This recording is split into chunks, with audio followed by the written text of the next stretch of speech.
사도행전에서 가장 중요한 본문이 있다면 물론 다 중요하지만 1장 8절을 중심으로 해서 사도행전에 쓰여져 내려가고 구조를 이루듯이 사도행전에 여러 가지 중요한 사건들이 있습니다. 가장 중요한 사건은 오순절에 성령이 오시는 사건이죠. 그리고 또 한 가지 중요한 사건이 있다면 이방인의 사도로 사울이 부름을 받는 그 사건일 겁니다. 또 그에 못지않게 중요한 사건이 오늘 10장에 나오는 고넬료에 관한 사건입니다. 사도행전은 이 사건을 곧 10장부터 시작해서 11장 18절까지 이 사건에 대한 연관된 내용들을 다루고 있습니다. 우리가 이제 차근차근 살펴보겠지만 이 사건이 왜 중요하냐 하면 예루살렘 교회가 스데반의 순교로 인해서 핍박을 받을 때 사람들이 어디로 흩어지죠? 사마리아로 흩어져서 사마리아에 가서 복음을 전하게 됩니다. 지난번에 우리가 2주 전에 살펴봤던 것처럼 베드로를 통하여서 요바에 가서도 복음을 전하고 또 베드로를 통하여서 루다와 샤론 이런 여러 지역에 다니면서 복음을 전파하게 되는데 그때까지는 계속 사마리아에 내려가도 유대인들에게만 복음이 전파가 되는 겁니다. 예루살렘과 온 유대와 사마리아까지 되는데 이제는 어디까지가 돼야 되는 겁니까? 땅끝까지 증인이 되는 삶으로 나아가야 되는데 가는 곳마다 늘 유대인에게 그 제한된 범위를 벗어날 수가 없는 겁니다. 사람이 가진 이 편견이라는 것이 이렇게 무섭습니다. 사람이 가진 그 편견, 자기 주장 그런 거 하나님 앞에서 정말 속히 내려놓을 수 있는 저와 여러분이 되면 좋겠습니다. 하나님께서 말씀을 하시는데 그래도 담대하게 속된 말로 개기는 베드로를 보면서 참 이게 내 모습이 아닌가. 하나님께서 정하다 하신 것을 사람이 속하다고 하지 말라고 말씀하시죠. 하나님께서 깨끗하다고 하신 것을 내가 속되다고 말하지 말라고 그러는데 베드로는 뭐라고 그럽니까? 아니요. 율법에 난 그렇게 안 배웠는데요. 내 생각에는 그렇지 않는데요. 이런 것들이 하나님의 나라에 있어서 가장 큰 방해가 되는 것입니다. 이건 후에 살펴보기로 하고 즉 10장에 들어와서는 이제는 그 복음이 땅끝까지 가고자 하는 가장 처음에 맞닥뜨려 있습니다. 즉 고넬료라는 사람을 통해서 이제는 복음이 전격적으로 이방인에게 전파가 되는 겁니다. 고넬료라는 사람에 대해서 오늘 본문이 간단하게 소개해주고 있죠. 그는 가이사랴의 주둔에 있는 이달리아데라 하는 로마의 군인입니다. 로마군은 정규군도 있고 이방인까지 합세한 그런 군병들도 있지만 가이사랴에 있는 고넬료는 이달리아데라고 하는 로마의 시민권을 가진 로마인입니다. 이방인인 백부장이죠. 로마 군대는 편제가 6,000명이 한 대대죠. 6,000명이 한 대대인데 이달리아데라고 하는 것은 600명이 주둔하는 겁니다. 유대를 다스리기 위해서 우리가 가이사랴에도 있고 마태복음에도 보면 가버나움에도 백부장이 나오고 여러 번 백부장이 등장하지 않습니까? 그 중에서 600명 중에 100명을 용서하는 사람이면 그래도 꽤나 높은 직급을 가지고 있는 사람입니다. 그는 정복지에 와서 지금 피정복지의 그 식민지의 사람들을 다스리기 위해서 그 치안과 질서를 위해서 여기에 와 있는 것이죠. 그런데 이방인인 고넬료가 어떻게 하나님을 알게 되었는지에 대해서 본문은 전혀 그 배경에 대해서 말씀하고 있지 않습니다. 처음에 이렇게 시작하지 않으려고 그랬는데 고넬료를 보면서 저도 고넬료를 보고 또 우리가 9장에서 아나니아를 보고 하면서 정말 많은 감동도 되고 도전도 받죠. 그렇지만 우리가 이 말씀을 보면서 나도 고넬료와 같이 돼야지 이런 사모함을 가지는 것은 괜찮습니다. 그렇지만 이 본문은 고넬료가 어떤 사람인지를 설명하고자 하는 본문이 아닌 겁니다. 그가 사람들에게 구제하고 늘 기도하고 하는 것도 하나님께서 그에게 은혜를 줘야만이 가능한 일이라는 것을 이해할 수가 있습니다. 그런데 하나님의 그 역사하시면 늘 본문 배후에 숨겨져 있기 때문에 우리가 잘 알 수 없는 것이죠. 여러분 어려운 사자성어가 아닙니다. 견지망월 여러분 들어보셨습니까? 견지망월이 뭐냐면 손으로 달을 가리키면 사람들은 달을 보는 게 아니라 뭘 본다는 겁니까? 손가락을 본다는 것이죠. 그 핵심을 놓친다는 것입니다. 즉 손가락을 보느라 달을 보지 못하는 겁니다. 사도행전은 성령의 역사입니다. 제가 지금 사도행전을 나누면서 여러 사람에게 지금 여러 사람을 어떻게 대면을 해야 될지, 바울도 베드로도 고넬료도 다 아무것도 아니라는 식으로 얘기해서 장차 난처할 수도 있지만, 그러나 본문에 등장하는 사람보다 그 본문 배후에서 보이지 않지만 역사하시는 그 하나님의 역사하심을 볼 수 있는 저와 여러분이 되면 좋겠습니다. 그런 안목을 가지고 성경을 봐야 되는 것입니다. 성경은 예수 그리스도에 대해서 기록한 것이죠. 삼위일체의 하나님에 대해서 기록한 것이고, 삼위일체의 그 하나님의 역사에 대해서 우리에게 구구절절히 설명을 하고자 하는 것입니다. 그래서 그 역사를 위해서 베드로가 있고 사울이 있고 고넬료가 있는 것입니다. 고넬료를 보면서 나도 저렇게 경건한 사람이 되었으면, 정말 구제하고 모든 일에 기도하는 사람이 되었으면, 이런 소원, 그런 사람이 되고자 하는 소원은 맞지만 고넬료를 따라 배우자, 이런 건 아닙니다. 이거는 사회주의에서 많이 하는 겁니다. 누구를 따라 배우자, 특정한 인물을, 다윗을 따른다든지 아니면 요셉을, 물론 그를 통해서 하나님께서 우리에게 하시는 말씀들을 배울 수 있지만, 그러나 성경의 요지는 거기에 있지 않다는 사실을 이해할 필요가 있는 것입니다. 고넬료가 구제하고 고넬료가 기도하는 사람이고, 자기가 경건할 뿐만 아니라 온 가족도 경건하게 하는 그 고넬료의 모습, 심지어는 그의 부하들까지도 경건한 사람입니다. 그는 베드로를 청하고 나서, 이제 뒤에 가서 보겠지만, 온 가족을 모아놓고 베드로가 오기를 기다리는, 그의 경건은 단지 개인의 경건에서 끝나는 것이 아니죠. 이런 사람을 보면 흠모하는 마음이 생기지 않습니까? 나도 이런 그리스도인이 되면 좋겠다, 이런 마음을 가질 수는 있지만, 그러나 초점은 고넬료가 아닙니다. 그런 고넬료가 있기까지 하나님의 역사하심이 있다는 사실을 여러분 믿으시기를 바랍니다. 우리가 이 자리에 있기까지 내가 한 건 아무것도 없습니다. 우리가 한 건 아무것도 없습니다. 지지리도 불순종하고 하나님 앞에 나와 나를 헌신하고 드리려고 하지 않지만, 하나님께서도 하나님께서 정말 꾸역꾸역 우리를 여기까지 인도해 온 것이 아니겠습니까?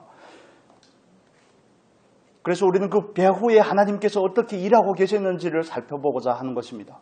사도행전 1장 8절이라는 그 말씀을 통해서 예루살렘과 온 유대와 사마리아와 땅끝까지 복음이 어떻게 확장이 되어가고 있고, 그 복음이 확장되어가고 있는 가운데 하나님께서 어떻게 일하시고자, 어떻게 일하시는지, 어떤 패턴을, 어떤 사람을, 어떤 환경을 통해서 일하시는지를 우리에게 보여주는 것입니다.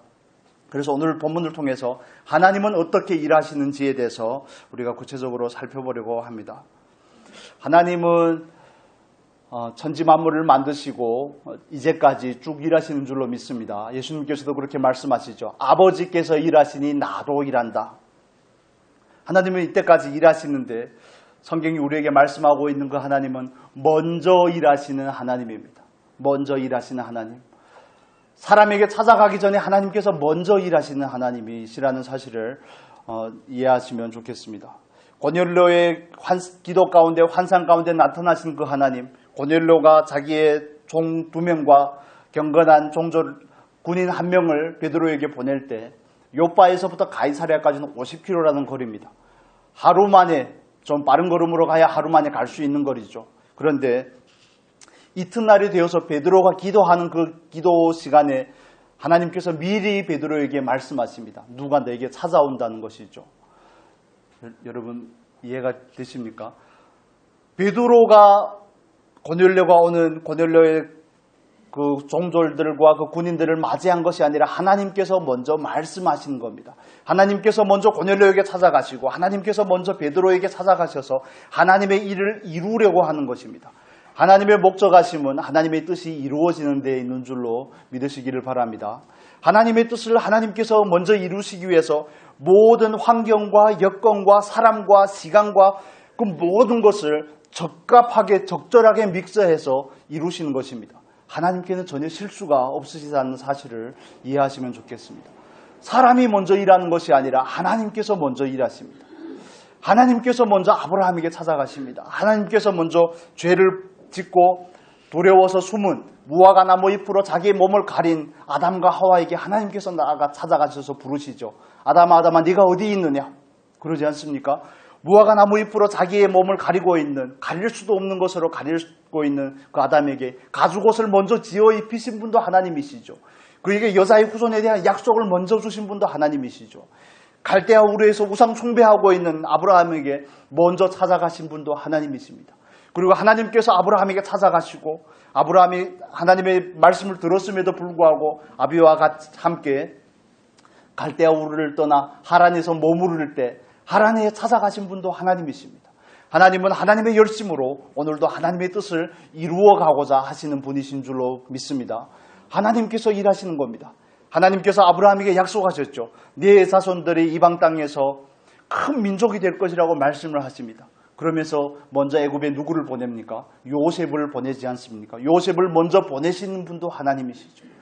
요셉을 먼저 애굽에 보내서 그에게 꿈을 주시고 그에게 계시하시고 그를 애굽의 총리가 되게 하신 분도 하나님이십니다. 그렇게 요셉을 예비하고 요셉이 총리가 되어서 그 땅에 기근이 들게 하고 야곱의 일가 70명이 애굽에 내려가서 400년이라는 시간 한 가문이 한 민족이 되게 하시는 하나님. 하나님의 일하심에는 정말 놀라운 하나님의 선재하심이 하나님께서 먼저 일하신다는 사실에 대해서 이해를 하시면 좋겠습니다. 우리 말씀 한 구절 보도록 하겠습니다. 민수기의 말씀 보겠습니다. 민수기 10장 33절 34절. 광야의 이스라엘 백성들을 인도하실 때에도 하나님께서 먼저 일하신 모습을 볼 수 있습니다. 민수기 10장 33절에서 34절 같이 보겠습니다. 같이 읽겠습니다. 그들이 여호와의 산에서 떠나 3일 길을 행할 때에 여호와의 언약궤가 그 3일 길에 앞서 행하며 그들의 쉴 곳을 찾았고 그들이 행진할 때에 낮에는 여호와의 구름이 그 위에 덮였더라. 아멘. 하나님의 언약궤가 3일 먼저 행하고 이스라엘 백성들이 어디에 머물고 어디에서 쉴지에 대해서 하나님께서 먼저 일하시는 겁니다. 하나님께서 홍해를 가르시고 이스라엘 백성들을 애굽에서 인도해내시고 가나안 땅을 정탐하는 그 두 정탐꾼에게 뭐라고 말씀하십니까? 라합의 입을 빌어서 뭐라고 말씀하십니까? 하나님께서 어떤 일을 했는지, 어떻게 이방의 왕들을 정복했는지, 어떻게 홍해를 가르고 어떻게 애굽에서 탈출하게 하였는지 그 소문을 우리가 다 듣고 간담이 녹았다고 말씀합니다. 가나안 땅을 정복하기 전에 먼저 가나안 백성들이 간담을 녹게 하신 분도 하나님이십니다. 여러분 믿으십니까? 그 하나님을 우리는 믿고 있는 겁니다. 내 걱정이 먼저 앞설 일이 아닙니다. 내가 먼저 염려할 일이 아니라 하나님께서 먼저 하시기를 원하신다는 사실에 대해서 우리가 온전하게 동의하면 좋겠습니다. 여러분 우리가 간혹 이런 오류에 빠질 때가 있습니다. 어떤 일을 해야 됨에 대해서 우리가 깨닫게 되는 거죠. 교회에 어떤 일을 해야 되고 어떤 필요가 있고 누구를 섬겨야 되고 어디를 선교해야 되고 하나님의 일들이 우리의 눈에 보일 때가 있습니다. 물론 하나님의 보여주심이죠. 그렇지만 그런 일들을 우리가 깨닫게 되고 보았다고 해서 하나님께서 나에게 준 부담이면 맞습니다. 부담이라는 것은 맞지만 그러나 내가 먼저 하나님보다 일하는 것은 아니라는 사실을 이해하셔야 되는 것입니다. 하나님은 그 일을 하시기 위해서 나에게 찾아오신 것이죠. 나에게 먼저 일하신 겁니다. 나의 동의를 이끌어내고자, 나의 참여를 이끌어내고자 우리에게 보여주신 것입니다. 그러나 실상은 하나님께서 먼저 일한 겁니다. 그래서 그걸 먼저 봤다고 내가 먼저 깨달았다고 다른 사람에게 자랑할 일은 아니라는 사실입니다. 그건 결코 자랑할 일이 못 됩니다. 하나님은 늘 하나님께서 먼저 일하시는 분이심을 여러분 믿으시기를 바랍니다. 우리는 그 하나님을 믿습니다. 그래서 늘 하나님의 뜻이 무엇인지를 묻고 구하는 것이 저와 여러분의 일입니다. 하나님께서 어떻게 하실지 무엇을 하실지에 대해서 먼저 묻고 하나님께서 하라고 하시면 하고 하지 말라고 하면 하지 않는 것이 우리가 해야 되는 일이죠. 신앙은 그걸 배워가는 과정인 것입니다. 하나님이 어떤 분이신지 하나님 앞에서 우리가 어떤 마음의 자세와 태도를 가지고 살아가야 되는지 어떻게 그분의 뜻을 깨닫고 그분의 뜻에 동참하는지를 배워가는 것이 신앙의 여정이라는 사실을 믿으시기를 바랍니다. 하나님께서는 아브라함을 부르시고 또 요셉을 미리 준비하시고 정말 바로의 그 박해 가운데서 모세라는 한 사람을 먼저 준비하시고 모든 일을 하나님께서 하시는 일이라는 사실을 우리가 온전하게 동의해 드릴 수 있으면 좋겠습니다. 먼저 일하시는 그 하나님에 대해서 우리가 온전히 믿으시고 그 하나님께서 오늘도 나에게도 똑같이 역사한다는 사실에 대해서 동의하실 수 있기를 바랍니다. 요셉에게 찾아가신 그 하나님 나에게도 찾아오셔서 말씀하죠. 예배를 통하여 우리에게 말씀하십니다. 내가 성경을 읽을 때 성경을 통하여 나에게 감동을 주고 나에게 깨달음을 주죠.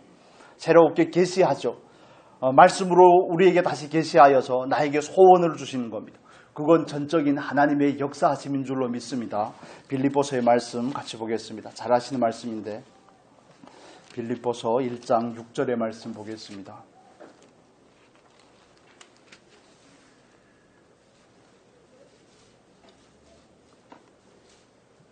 빌립보서 1장 6절 같이 읽겠습니다. 너희 속에 착한 일을 시작하신 이가 그리스도 예수의 날까지 이루실 줄을 우리가 확신하노라. 우리 속에서 착한 일을 시작하신 분, 그분은 곧 성령이죠. 성령께서 우리 안에서 무엇이 죄인지 무엇이 의인지에 대해서 우리를 무엇이 심판인지에 대해서 우리에게 말씀하시고 우리에게 깨닫게 하시고 주님께서 이미 하신 이 말씀, 계시하신 말씀으로 우리에게 다시 한번 감동케 하시고 우리에게 소원을 넣어주시는 분이 성령님이라는 사실을 믿으시기를 바랍니다. 내가 정말 기가 막힌 것이 깨달아졌다. 하나님의 역사입니다. 자랑할 일이 아닙니다. 내가 정말 하나님께서 누구에게도 보여주지 않은 놀라운 계시를 봤다. 하나님의 역사입니다. 하나님께서 하신다면 누구든지 그 역사를 경험할 수 있습니다. 하나님께서 입을 열면 나귀도 말할 수 있다는 것을 여러분 우리는 겸허하게 인정해야 되는 겁니다. 그래서 사도 바울이 간증에서 뭐라고 말합니까? 내가 정말 비록 3층까지는 갔지만 자기가 갔다는 말은 안 하죠. 자기가 갔다는 말을 안 하죠. 부득불 자랑하노라. 당신들의 유익을 위해서 내가 정말 마지못해 하는 얘기지만 내가 어디 갔다 온 사람인지 아냐? 미국 정도가 아니야. 이런 거 아니라는 겁니다. 이런 거 아닙니다. 제주도 1년에 몇 번 가고 그런 건 뭐 자랑할 일이 아니지 않습니까? 내가 뭐 하와이를 가봤고 뭐 잘하셨습니다. 그래서 어쩌시려고요. 내가 정말 하나님의 섭리와 경륜에 대해서 마지막 때의 그런 계시들에 대해서 기가 막힌 걸 깨달았다고. 아니요. 그냥 깨달았으면 그 깨달음을 위해서 내가 해야 될 것을 하는 겁니다. 하나님께서 하신 일입니다. 내가 한 일이 아닙니다. 이걸 순종하는 게 얼마나 어려운지 늘 앞서가고자 하고 늘 자기가 먼저 지시하려고 하고 늘 자기가 먼저 하나님보다 앞서가서 뭔가를 하려고. 우리는 감에 세우는 것이 아니라 허물어뜨립니다. 우리는 실타래를 푸는 것이 아니라 오히려 더 엉키게 만들고 더 꼬이게 만드는 게 저와 여러분의 실력이라는 것을 먼저 인정할 필요가 있습니다. 이게 겸손이 아니겠습니까? 하나님께서 소원을 주시면 비로소 시작을 하는 겁니다. 내 소원인지 하나님의 소원인지 우리 안에서도 바른 분별이 있고 나서 확신이 든다면 우리가 가진 그 확신 안에서 하는 것이죠. 내가 먼저 나서서 설치는 것이 아니라는 것을 성경 우리에게 반복해서 말씀해 주고 있습니다. 여러분이 그렇다는 것이 아니라 그 일하시는 원리를 말씀을 드리는 겁니다. 1장에 와서 다시 한번 보겠습니다. 13절의 말씀 보겠습니다. 2장 13절입니다. 2장 13절 같이 읽겠습니다. 너희 안에서 행하시는 이는 하나님이시니 자기의 기쁘신 뜻을 위하여 너희로 소원을 두고 행하게 하시나니. 우리 안에서 행하시는 분은 누구시라고요? 하나님이십니다. 하나님께서 우리에게 반복하여 말씀하시고 행하시고자 하는데 때로는 내가 외면하고 때로는 내가 어리석어서 깨닫지 못합니다. 오늘 본문의 베드로와 똑같은 것입니다. 주님께서 베드로와 3년 6개월이라는 시간 함께 하면서 그게 얼마나 많이 말씀했겠습니까? 안식일에 규례를 범하고 장로들의 전통을 직접적으로 대항하여 싸우면서 베드로에게 얼마나 말씀하셨겠습니까? 이제는 율법의 시대가 아니라 나는 율법을 완성하러 오신 분임에 대해서 계시하였음에도 불구하고 아직은 베드로는 그 틀을 넘어서지 못하는 것입니다. 우매한 것입니다. 깨닫지 못해서 그런 겁니다. 나는 과연 하나님께서 나에게 말씀하실 때 그 뜻을 잘 깨닫고 있는가? 깨닫기 위해서 하나님 앞에 기도하고 그분의 계시와 감동하심을 구하실 수 있기를 바랍니다. 늘 하나님의 계시가 선제하는 겁니다. 하나님의 일하심이, 하나님의 계획이 먼저 있는 것입니다. 그래서 그 계획을 우리에게 계시하시고 우리에게 나타내시고 우리에게 감동으로 주시고 우리에게 소원으로 넣어주시면 비로소 우리가 시작해서 하는 겁니다. 하나님께서 고넬료에게 찾아가셨습니다. 하나님께서 기도하는 베드로에게 찾아가서 말씀하신 겁니다. 둘이 어떻게 짜고 만난 게 아니라는 것이죠. 그래서 결론적으로 하나님께서 하나님의 일을 하시는 분이심을 믿습니다. 아멘입니까? 하나님의 일은 하나님께서 하시는 겁니다. 그런데 간혹 하나님은 혼자서 하시는 것이 아니라 사람에게 찾아오신다는 것입니다. 얼마나 놀라운 은혜이고 은총입니까? 우리에게 참여할 수 있는 기회를 주시는 것이죠. 우리에게 참여하는 기회를 준다는 것은 우리에게 상 주시기를 원하시는 그 하나님의 마음과 속성을 알 수 있는 겁니다. 일하지 아니하면 아무것도 받을 것이 없습니다. 하나님의 나라는 공의로 가는 나라죠. 사랑만으로 되는 것이 아니라는 사실을 이해할 필요가 있습니다. 믿음으로 구원을 받지만 하나님 앞에서 섰을 때 우리에게 주어지는 그 상급은 우리가 하나님 앞에서 어떻게 참여했는가를 따라서 결정이 되는 것입니다. 먼저 일하시는 그 하나님, 나에게 하나님의 일하심을 나타내실 때마다 온전히 순종할 수 있는 저와 여러분이 될 수 있기를 바랍니다. 하나님의 복음은 땅끝까지 전파되어야 됩니다. 하나님은 이걸 위해서 안달이나 계시죠. 안달이나 계시기 때문에 사람을 통해서 역사하시고자 합니다. 그래서 하나님께서는 사람에게 찾아오시죠. 누구에게 찾아온 겁니까? 고넬료에게 찾아오고 베드로의 환상 가운데 그에게 보이는 겁니다. 두 번째 원칙입니다. 하나님의 일하심은 경건한 사람을 통하여서 이루어집니다. 아무 사람이나 쓰지 아니하신다는 사실을 이해하셔야 되는 겁니다. 사울 같은 사람도 쓰임새가 있지 않습니까? 물론 맞습니다.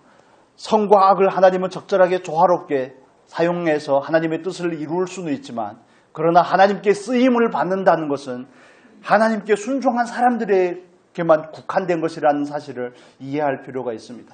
하나님께서는 여자의 후손으로 오실 예수 그리스도를 이 땅에 보내시기를 원하셨습니다. 그럴 때 하나님께서는 누구에게 찾아가시죠? 의인인 요셉에게 찾아가십니다. 하나님의 말씀에 순종하는 주의 계집종 요원이 하나님의 말씀대로 이루어지이다. 하나님의 말씀에 순종하고자 하는 준비된 사람 마리아에게 찾아갑니다. 아무에게나 찾아가지 않으십니다. 하나님의 역사를 이루심에 있어서 하나님께 순종하는 사람, 의인된 사람들을 하나님은 필요로 한다는 사실을 여러분 우리가 이해를 하고 우리가 그런 사람이 되어야 되지 않겠습니까? 우리가 하나님 앞에서 준비된 영혼들이 되어야 되지 않겠습니까? 하나님의 놀라운 그 구원의 역사 가운데 나도 참여하고 싶습니다. 하나님께서 나에게 구원의 은혜를 베풀었는데 내가 어떻게 화답하고 그 은혜에 어떻게 갚으면 좋겠습니까? 정말 만개의 입이라도 하나님의 그 놀라운 은혜와 사랑을 찬양할 수 없고 내 목숨까지 드릴지언정 하나님의 그 사랑에 대해서 아무것도 갚음이 되지 않을 것을 알지만, 그렇지만 하나님, 내가 참여하고 싶습니다. 어떻게 참여하면 좋을까요? 그런 사람으로 준비되는 은혜가 있기를 바랍니다. 그게 부름받은 모든 그리스도인들을 향한 하나님의 소원이고 하나님의 목적인 겁니다. 각자의 분량만큼, 각자의 믿음만큼 쓰임받고자 하셔야 되는 겁니다. 이 사모함이 없으면 신앙을 점검해 봐야 됩니다. 아니요, 나는 그냥 예배만 드릴 건데요, 목사님. 나는 그냥 교회만 가고 예배만 드리고. 그렇게 하면 안 됩니다. 다시 한번 말씀을 드리지만 그러시면 아니 되옵니다. 이건 정말 한창 잘못한 겁니다. 소원이 없어서 그럴 수는 있지만 내 안에 그 소원을 하나님께서 주셨는데 내가 묵살하고 있지 않는지는 반드시 분별을 하고 넘어가야 될 부분의 문제입니다. 하나님 우리를 부르셨을 뿐만 아니라 우리로 하여금 하나님의 나라에 참여하게끔 하시는 겁니다. 믿음의 분량을 따라서 사용하시지만 하나님의 그 놀라운 일들은 경건한 사람들을 통해서 이루어진다는 사실에 우리는 다시 한번 주목해 볼 필요가 있습니다. 400년 동안 침묵하시다 하나님께서 이스라엘의 회개를 촉구하고자 부르신 사람이 세례 요한이죠. 세례 요한을 부를 때 세례 요한의 부모에 대해서 성경은 이렇게 묘사하고 있습니다. 누가복음 1장 6절의 말씀 같이 보겠습니다. 누가복음 1장 6절입니다.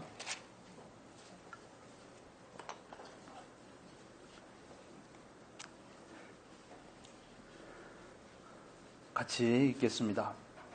이 두 사람이 하나님 앞에 의인이니 주의 모든 계명과 규례대로 흠이 없이 행하더라. 이 두 사람은 누굽니까? 요한의 아버지인 사가랴와 그의 어머니인 엘리사벳이죠. 이 두 사람은 하나님 앞에 어떤 사람이라고요? 하나님 앞에서 의인이니 하나님의 계명과 규례대로 흠이 없이 행하더라. 온전하고 완전하진 않겠지만 하나님의 말씀대로 살고자 하는 사람들을 통해서 하나님은 일하시더라는 사실을 성경은 우리에게 반복해서 드러내 보여주고 있습니다. 그런 걸 왜 우리에게 보여줄까요? 하나님의 역사는 사람을 통해서 이루어지기 때문에 그 역사하심 가운데 참여하는 사람들이 되려고 하는 하나님의 부르심이 아니겠습니까? 나는 어떻게 참여하고 있는지, 우리는 어떻게 참여하고 있는지에 대해서 우리가 다시 한번 분별을 해봐야 될 부분의 문제이죠. 그렇습니다. 하나님은 먼저 일하시고 하시지만 사람을 통하여서 일하시는 하나님이십니다. 왜 그러는지 잘 모르겠습니다. 새벽마다 새벽에 우리 출애굽기를 함께 나누지 않습니까? 근데 출애굽기를 볼 때마다 저는 하나님께서 왜 굳이 그렇게 오랜 시간 기다리고 모세를 쓰기까지 몇 년이 걸립니까? 80년이라는 시간이 걸립니다. 80년이라는 시간. 모세가 없이도 하나님께서 넉넉하게 일하실 수 있을 텐데 하나님께서 그냥 바로에게 갑자기 딱 나타나셔가지고 내 백성을 내보내라. 안 내보내면 말로 표현할 수 없기 때문에 바로가 그럼 바로 그냥 납작 엎드리지 않겠습니까? 10가지 재앙을 한꺼번에 그냥 세트로 갖다가 순종하지 아니하면 왜 레위인끼리 결혼하게 하고 아기가 태어났는데 또 뭐 왜 그렇게 또 보기에 좋아가지고 3개월 동안 숨기고 더 이상 숨길 수 없으니까 애굽의 하숫가에 나일강에 하숫가에 두었는데 마침 애굽의 공주가 보게 하고 데려다가 정말 친모의 젖을 먹고 자랐는데 애굽의 공주의 아들로 자라는 그 모세 40이 되었을 때 하나님을 위해서 일하고자 할 때 너는 안 돼. 40년을 또 묵혔다가 80이 되어서 비로소 뭘 그렇게 복잡하게 하시냐 그겁니다. 하나님께서 직접 나타나시면 깔끔한데 얼마나 깔끔합니까? 뭔 사람이 필요합니까? 땅 끝까지 이루는 일 그냥 동시다발적으로 순간에 확 나타나셔가지고 알라야 나야 막 이러면 바로 그냥 딱 엎드리지 않겠습니까? 누구야? 당장 선택해. 그런데 하나님은 그렇게 안 하신다는 거. 그런데 하나님은 정말 어리석고 미련한 저 같은 사람을 똑똑하신 여러분을 부르셔서 그 일을 이루시고자 하신다는 거. 얼마나 놀라운 하나님의 은혜인지 정말 말로 형용할 수 없고 청량할 수가 없는 것이죠. 왜 그렇게 번거롭게 합니까? 왜 고넬료를 먼저 부르고 지지리도 순종을 잘 안 하고 그렇게 말해도 알아먹지도 못하는 그 베드로에게 예수님께서 몇 번이나 말합니까? 사람이 입으로 들어가는 것은 더러운 게 아니야. 그런데 베드로는 뭐라고 그러죠? 아, 주님, 뭔 말씀입니까? 뭔 말씀입니까? 레위기 11장에 그렇게 기록해 놓으시고 이렇게 손바닥 뒤집듯이 하면 안 됩니다. 그렇게 하시면 안 됩니다. 나는 태어나서 먹어본 적이 없습니다. 전 돼지고기 싫어합니다, 하나님. 전 소고기를 좋아합니다. 이런 거 아니겠습니까? 절대 율법을 어긴 일이 없습니다. 그 부분에 있어서는. 그런데 하나님께서 본문의 말씀에서 뭐라고 말합니까? 네 발 가진 짐승이 네 귀를 메어 땅에 내려옵니다. 네 귀라는 표현으로 주목하셔야 됩니다. 성경에서 사라는 것은 온 천하를 사방을 의미하는 숫자입니다. 예수 그리스도의 복음이 유대인에게만 국한되어 있는 것이 아니라 사마리아에만 국한되는 것이 아니라 사방으로 나아가서 땅 끝까지 나아가야 됨에 대해서 암시적으로 계시하시는 것이죠. 베드로가 가로막을 수 있는 것이 아니라는 사실입니다. 물론 하나님께서 그 우둔한 베드로에게 깨닫게 하시지만 그러나 예수님께서 베드로에게 얼마나 여러 번 말씀하십니까? 예수님께서 예루살렘에 올라가서 죽으시고 정말 십자가에서 고난을 받으시고 3일 만에 부활하실 것에 대해서 제자들에게 여러 번 말씀하시거든요. 그런데 예수님의 장례를 준비하는 사람 유독 한 여인밖에 없습니다. 마리아밖에 없습니다. 왜 그럴까요? 성경에서 누가복음 10장에서 마리아는 어떤 사람이라고 말합니까? 주님 발 앞에 앉아 주님 말씀을 경청하는 사람입니다. 그런 사람만 하나님의 놀라운 역사 가운데 참여할 수가 있는 겁니다. 맨날 따라다닌다고 무리지어 다닌다고 될 일이 아니라는 것이죠. 여러분 우리 안에 그런 소원이 있으면 좋겠습니다. 하나님께서 우리에게도 그런 소원을 주시기를 예수님의 이름으로 축복합니다. 하나님 맞습니다. 저도 참여해 보겠습니다. 뭘 할까요, 하나님? 어떻게 참여하면 좋겠습니까? 나를 쓰시는데 얼마나 불편하겠습니까, 하나님께서? 그렇지 않습니까? 얼마나 불편하겠습니까? 그분을 입술로는 왕이라고 부르고 입술로는 주님이라고 부르는데 그분은 내 안에서 정말 온전하게 앉아 누워 쉴 자리조차 얻지 못하는데 늘 불편하신 가시방석에 앉은 것처럼 때론 주여 불렀다가 들어오면 이제는 다 썼으니 나가십시오. 늘 문전박대하는 그 모습이 내 모습인데 이걸 어찌해야 될까? 하나님 앞에 정말 나를 온전히 내려놓고 하나님 앞에 온전히 참여하고자 하는 그 소원들에 대해서 왜 이렇게 가볍게 받고 가볍게 무시할까? 여러분 우리가 하나님 앞에 좀 진지하게 반응하실 수 있기를 바랍니다. 하나님은 준비된 사람을 씁니다. 하나님은 의인을 통해서 역사합니다. 경건한 사람을 통해서 하나님의 역사를 써내려가더라는 것입니다. 역사가 이때까지 흘러내려오지만 수천 년 동안 흘러내려오지만 그 역사 가운데서 정말 하나님의 그 복음의 물줄기에 참여되었던 구속사의 그 은총 가운데 참여되었던 사람들은 하나님의 말씀에 전적으로 순종하고자 했던 경건한 사람들입니다. 아무 사람이나 쓰지 않습니다. 사람만 하여도 돈을 아무에게나 맡깁니까? 내가 심부름을 시키고자 하는 사람도 믿을 만한 사람에게 맡기는데 하나님의 나라는 어떻겠습니까? 물론 각자의 분량에 따라서 하나님은 맡기는 분량도 다르죠. 우리가 참여할 수 있는 부분도 다르지만 그러나 사람을 통해서 일하시고자 하는 그 하나님은 왜 사람을 통해서 일하실까를 생각해 보면 사람을 통해서 일하고자 하시기 때문에 그 사람을 만들어 가시는 것을 우리가 볼 수 있습니다. 쓰시고자 아니하면 만들지도 않습니다. 나를 만드시는 그 하나님의 손길에 대해서 온전히 굴복하고 순종할 수 있는 저와 여러분이 되시기를 바랍니다. 400인의 침묵을 깬 그 세례 요한의 선포는 엘가나와 정말 사가랴와 엘리사벳을 통해서, 엘가나가 아니죠. 사무엘의 아버지 이름이 나오면 안 되는데, 그 경건한 정말 의인을 통해서 이루어진 것입니다. 정말 의인 요셉과 하나님의 말씀에 순종하는 그 준비된 마리아를 통해서 예수 그리스도가 비로소 이 땅에 오시게 된 것이죠. 오늘도 하나님은 그 사람을 필요로 하시는 줄로 믿으시기를 바랍니다. 세 번째 원칙입니다. 하나님은 기도하는 사람을 통해서 역사하십니다. 기도하지 아니하면 하나님의 뜻은 이루어질 수가 없습니다. 우리를 통해서는 이루어질 수가 없습니다. 내가 기도하지 않으면 나를 통해서는 하나님의 뜻이 이루어지지 않습니다. 내가 기도하지 않으면 나는 하나님의 뜻 가운데 참여하실 수가 없습니다. 내가 기도하지 않고 하나님의 강권하심으로 된 일들은 내 일이 아닙니다. 하나님 혼자 하신 일이죠. 정말 발람의 나귀가 말하듯이 하나님께서 정말 때로는 강권적인 역사로 하실 때가 있지만 그러나 나에게는 아무것도 남는 게 없습니다. 여러분, 우리가 기도에 힘써야 되는 이유에 대해서 여러 가지로 살펴볼 수 있지만 하나님께서 그리스도인에게 주어진 놀라운 특권은 기도입니다. 기도하지 않는 그리스도인은 과연 그리스도인이 맞는지 바르게 분별을 해볼 필요가 있는 것입니다. 정말 때와 장소를 정해서 하나님 앞에 전혀 기도에 힘쓰는 그 사도들의 기도가 있기 전에 뭐가 있습니까? 기도가 있기 전에 하나님의 약속이 있는 겁니다.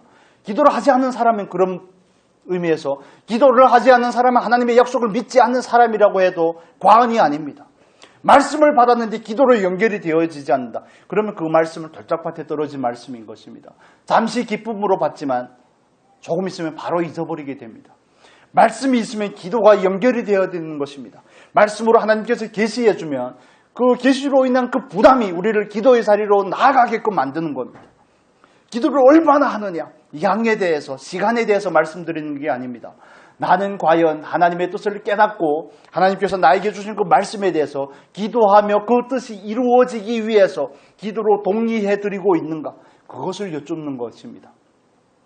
하나님의 뜻은 반드시 이루어집니다. 경건한 사람들을 통해서 이루어지고 기도하는 사람들을 통해서 오늘도 이 땅 가운데서 이루어지고 있는 줄로 믿습니다. 동독과 서독이 통일이 된 걸 여러분 아시지 않습니까? 우리가 남북 통일을 얘기하면서 그 역사를 자꾸 언급을 하는데 저 이름이 어려워서 뭔 교회인지는 잘 생각이 나지 않습니다. 그런데 사람들이 그 교회에 모여서 기도하면서부터 비로소 그 일이 시작이 되었다는 것. 하나님은 오늘도 기도하는 사람을 통해서 역사하신다는 사실을 믿으시기를 바랍니다. 기도가 없으면 하나님의 역사는 펼쳐질 수가 없는 것입니다. 다니엘서 9장에서 다니엘의 놀라운 예레미야에게 말씀하셨던 하나님의 그 예언의 말씀을 깨닫게 되죠. 그 70년이라는 때가 비로소 가까워지고 있음을 깨닫게 되는 것입니다. 깨닫게 되고 나서 다니엘이 하는 게 뭡니까? 기도죠. 우리 같이 한번 볼까요? 본문. 다니엘서의 말씀 보겠습니다. 다니엘서 9장의 말씀입니다. 9장 3절 4절.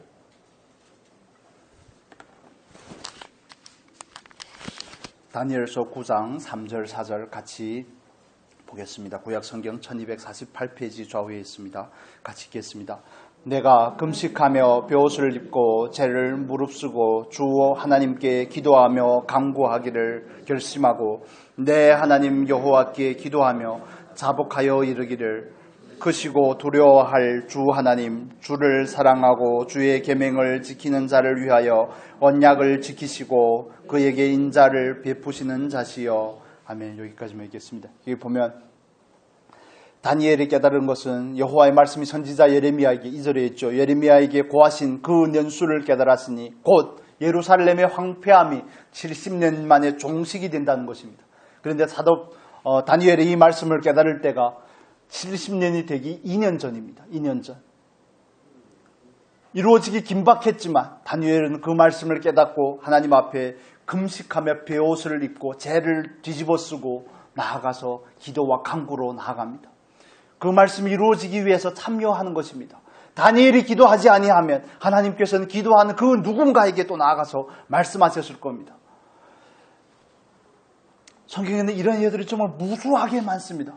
예수 그리스도께서 태어나실 것에 대해서 누가복음에서는 예수님께서 하나님께서 누구에게 계시했다고 말하죠? 선지자 안나에게 계시했다고 말합니다. 하나님께서 하시는 그 일들, 먼저 그 일을 이루시기 위해서 그 누군가에게 계시로 보여주시고 깨닫게 하시고 그 사람의 기도를 원하신다는 사실입니다. 기도를 통하여 하나님의 뜻이 이루어지는 줄로 믿습니다.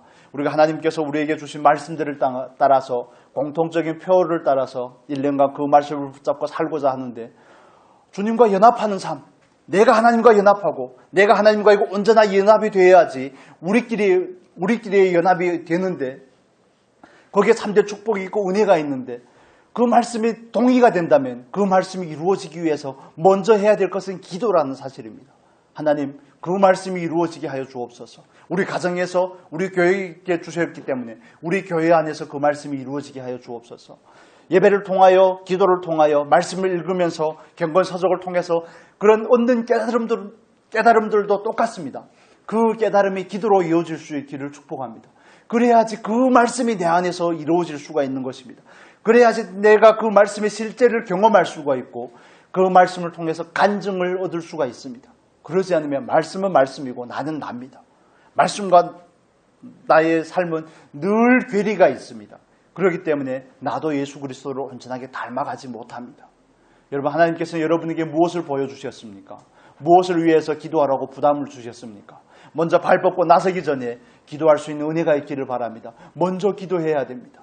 먼저 기도하고 그래야지 베드로가 말씀한 것처럼 하나님의 일을 한다면 하나님의 능력으로 하는 것처럼 하라고 말씀하신 것처럼 기도한다는 것은 어떤 의미입니까? 하나님 나에게 보여주셨지만 나는 어떻게 하기를 원하지만 할 수 있는 힘과 능력이 나에게는 없습니다.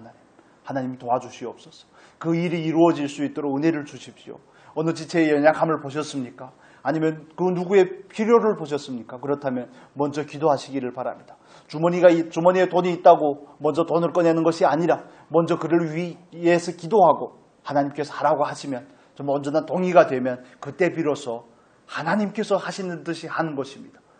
그래야지 그 사람이 도움을 받고 사람에게만 감사하는 것이 아니라 하나님께 비로소 감사할 수 있습니다.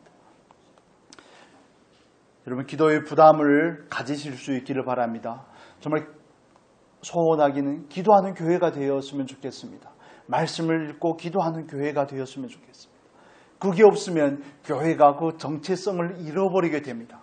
많이 모이는 것보다 더 중요한 것은 정말 방금 말씀드린 것처럼 견지망월이라고 그랬죠. 핵심을 놓치면 거기에는 아무 의미가 없습니다. 말씀이 있고 기도가 있고 좀 우리가 하나님 앞에서 경건한 사람으로 준비되고자 하고 그럴 때 우리를 통해서 우리 교회를 통해서 우리의 기도를 통해서 하나님의 복음의 역사들이 이루어질 수 있다는 것입니다. 정말 로마의 백부장으로서 유대에 파견된 그 고넬료라는 한 사람을 통해서 이방인 선교라는 그 물꼬를 터가시는 그 하나님의 역사를 우리가 보지 않습니까? 여러분, 그때 당시는 지금으로부터 2000년 전이지 않습니까? 이 상황을 이해를 하셔야 됩니다. 그냥 군인이 아닙니다. 그냥 군인이 아닙니다. 정말 그 정복지의 백성들을 착취하고 그들로부터 뭘 뜯어내도 부족한 사람인데 그 백성들을 구제하고 그 백성들을 섬기다니요. 고넬료로 자랑하려고 하는 것이 아니라 고넬료로 그런 사람으로 만드신 그 하나님의 역사를 보면 좋겠습니다. 얼마나 놀라우신 하나님이신지. 그 사람을 예비하기까지는 하나님께서 쓰시고자 함이 있지 않겠습니까?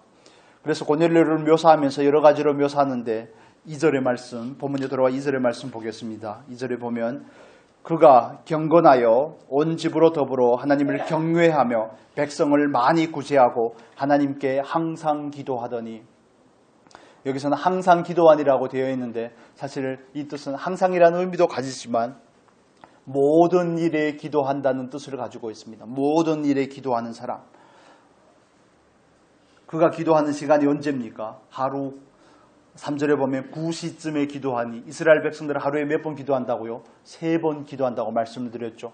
3번 기도하는데 베드로가 기도할 때 찾아간 그 시간도 언제입니까? 9절에 보니까 베드로가 기도하려고 지붕에 올라가는 시간은 제6시더라.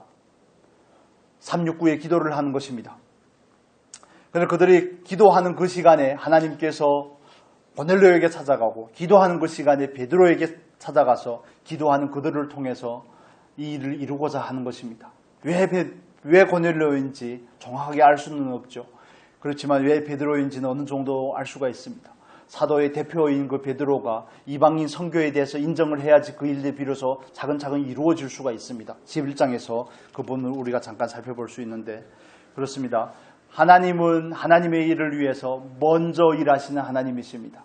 하나님은 준비된 사람을 통해서 일하십니다. 하나님은 준비된 사람들의 기도를 통해서 일하시는 하나님이심을 여러분 믿으시기를 바랍니다.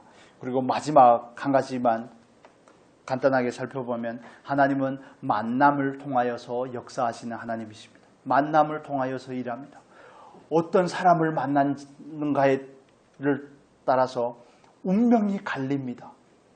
그렇지 않습니까? 하나님의 놀라운 복음의 역사도 만남을 통해서 이루어지고 정말 친구 따라 어디 간다고요? 강남에 가는 것도 어떤 친구를 만나느냐에 따라서 다른 겁니다. 그렇습니다. 저와 여러분에게 정말 만남의 축복이 있기를 예수님 이름으로 축복합니다. 이걸 위해서 기도하셔야 됩니다.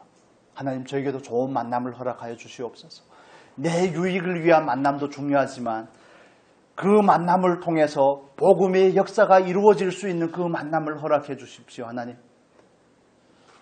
하나님 내가 만나고 싶은 사람을 만나는 것이 아니라 내가 좋아하는 사람을 만나는 것이 아니라 내가 원하는 사람, 내 마음에 만나는 사람을 만나는 것이 아니라 하나님께서 만나게 하시기를 원하는 사람을 만나기를 원합니다.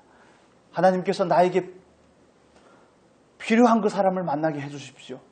내가 복음을 전하든지 혹시는 그와 함께 시너지가 되어서 하나님의 복음을 전파하는 일에 힘을 보탠다든지 그런 사람을 만나게 해주십시오. 하나님. 그 기도가 저와 여러분의 기도가 되면 좋겠습니다. 뜬금없이 며칠 전에 중학교 1학년 때 정말 그때는 굉장히 친했던 친구인데 거의 한 30년 동안 종족을 감추더니 갑자기 연락이 되었습니다. 어떻게? 그래서 난 지금 이 고넬료에 대해서 연구하고 있는데 묵상하고 있는데 왜 뜬금없이 고넬료에게 하나님 나타나서 베드로에게 가라 하시더니 왜 뜬금없이 중1 때 그 친구를 또 연락이 되게 하고 또 친구가 갑자기 통화를 하고 그런데 전혀 뭐 한 30년 못 본 게 아니라 뭐 어제 만난 사람 같이 그렇게 잘 워낙 친했기 때문에 그렇지만 그런데 기회가 예전에는 찾을 기회가 있었지만 제가 찾지 않고 그냥 있었는데 하나님께서 만나게 해서 왜 만나라고 그러실까? 왜 만나라고 그러실까? 왜 연결을 해 주셨을까? 인천에 산다고 그래서 이제 7월 달에 병원을 가면 서울 올라갈 때 찾아가서 만나려고요. 예수가 누군지를 한번 설명을 하려고요. 받든지 못 받든지. 그래서 전화 통화를 하면서 잠깐 나누었지만 복음에 대해서 그렇게 너무 회의적이지 않은 것 같아서 하나님 기회를 주시는 게 아닌가. 여러분 저와 여러분이 만나는 그 모든 만남을 예수와 연결시키고자 하십시오. 내가 그에게 뭘 베풀고 그로부터 어떤 유익을 얻고 이런 거 말고요. 그런 거는 이해관계가 없어지면 바로 남남이 돼버립니다.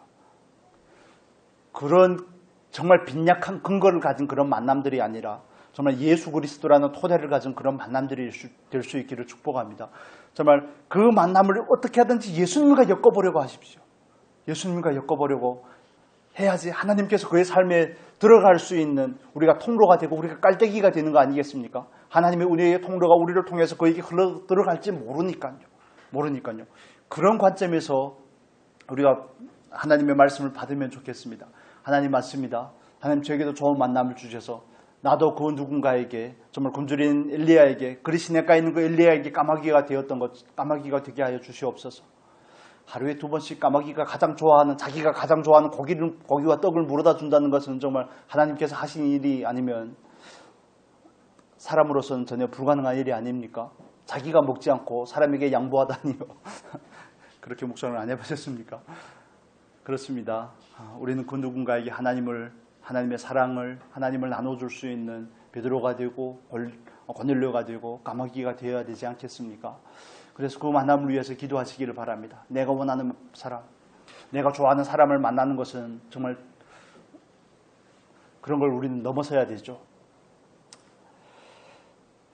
기도에 대한 부분만 시간이 많이 지났는데 한 가지만 더 말씀을 드리겠습니다. 또 조인숙 목사님을 통해서 금요일 날인가 전화를 목요일 날이죠. 목요일 날에 전화를 받았는데 저희 고향에 가면 북한에서 외화벌이 때문에 노동자들을 데려다가 방직 산업을 하게 하는 데가 있습니다. 옷을 만드는데 예전에는 한국의 쌍방울이라든지 그런 회사들이 들어가서 했는데 왜냐하면 이제는 인건비가 너무 비싸서 마진이 남지 않으니까 이제는 북한하고 이게 되어가지고 북한의 노동자들이 와서 일을 하게 됩니다.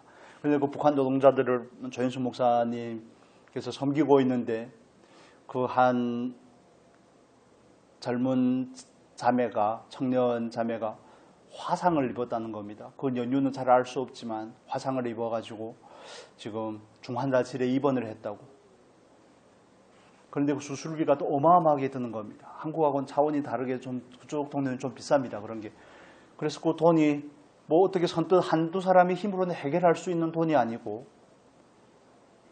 그래서 그 이름만 저에게 알려주던데 향금이라고 북한식 이름입니다. 향금이라는 그 자매인데 여러분 같이 기도해 주시면 좋겠습니다. 그리고 그 자매가 지금 중환자실에 있고 수술을 이제 또 4번이나 해야 되고 뭐 피부에 대해서 이식을 해야 되고 이 목 부위가 타가지고 화상을 심하게 입어서 뭐 여러 가지를 말하는데 왜 또 이런 이야기를 듣게 할까? 그래서 좀 마음이 너무 마음이 아파서 정말 뭔 지은 뭐 이게 죄다 아니다를 떠나서 왜 그 땅에 하필이면 그 땅에 태어나서 하나님을 향해 잠깐 원망하는 마음이 생기더라고요. 그 땅에 태어난 것만 해도 억울한데 이렇게 또 화상까지 입어가지고 생사의 기로에서 헤매고 있다니 그러면서 다시 생각이 드는 겁니다. 나는 뭘 해놓은 것도 없는데 왜 하필이면 이런 은혜를 입고 사는지 이게 막 안에서 막 교차가 되고 막 반복해서 생각이 되니까 좀 주말 내내 좀 별로 기분이 안 좋았습니다. 이 마음을, 이 감정을 좀 눅다치기가 너무 힘든 겁니다. 어떻게 해야 됩니까, 하나님? 정말 힘이 잘하는 대로 돕겠지만, 그래서 여러분이 또 헌금해 주시는 그 화북성교회를 통해서 또 여러 교회 목사님들에게 연락을 해서 어떻게 하든지 돈이 되는 것만큼 마련을 해서 보내겠지만, 어떻게 쓰여질지, 중간에서 또 그 일을 브로커들이 또 얼마 정도 가져갈지 그런 일들에 대해서는 잘 모르겠습니다. 그렇지만 오롯이 그 병원에 전달이 되어서 그 자매 그분이 잘 치료를 받을 수 있었으면 좋겠습니다. 그래서 여러분들 생각이 나시면 기도를 해주시면 좋겠습니다. 그래서 그런 부분들에 대해서 왜 듣게 하시고 왜 연락이 닿게 하시고 하시는지 하나님은 무엇을 원하시는지 우선 먼저 기도를 필요로 하겠죠. 그 다음엔 또 어디까지 나아가기를 원하는지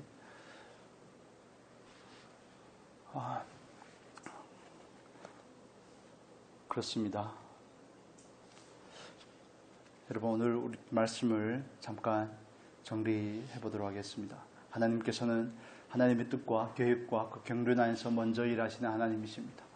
일하실 만한 사람을 동력할 만한 사람을 찾으시는 하나님, 경건한 사람, 의인인 사람을 찾아서 함께 하시고자 하시는 하나님, 또 그 하나님이 기도하는 사람을 통해서 일하십니다. 여러분 기도하는 사람이 되시기를 바랍니다. 하나님 앞에서 준비된 영혼들이 될 수 있기를 바랍니다. 하나님 나에게도 좋은 만남을 주시라고 기도하시고 그 만남을 통해서 예수가 증거가 되는 놀라운 은혜와 축복이 있기를 예수님의 이름으로 축복합니다. 기도하겠습니다. 거룩하신 하나님, 그 하나님의 놀라운 구속의 경륜 가운데 하나님이 그 일하심을 보여주시고 우리가 그 일하심에 정말 동력할 수 있는 은혜를 더하여 주시옵소서. 아버지 우리를 준비하여 주시고 우리도 그 역사 가운데 온전하게 참여할 수 있도록 은혜를 베푸시고 아버지 기도로 함께 할 수 있도록 은혜를 다하여 주시옵소서. 아버지 정말 하나님 앞에 마음의 뜻을 정하고 기도에 힘쓰는 자가 되겠습니다. 하나님의 역사는 기도를 통해 이루어진다는 사실을 깨닫게 하심을 감사합니다. 아버지 정말 그 이스라엘 회복을 위해서 이스라엘 백성들이 기도했던 것처럼 정말 예레미야의 말씀이 이루어지기를 다니엘이 깨닫고 기도했던 것처럼 우리도 기도로 나아가 하나님의 그 구속의 역사가, 구원의 역사가 우리를 통해 이루어지기를 위해서 기도하기를 원합니다. 아버지, 우리에게 좋은 만남을 주시고 그 만남들을 통해 예수가 증거되는 놀라운 은혜가 있게 하여 주시옵소서. 그 누구에 대해서 왜 만나게 하시고 왜 듣게 하시는지를 우리가 깊이 묵상하게 하시고 하나님 앞에 주의 뜻으로 받고 기도로 나아가고 참여할 수 있는 그런 은혜를 허락하여 주시옵소서.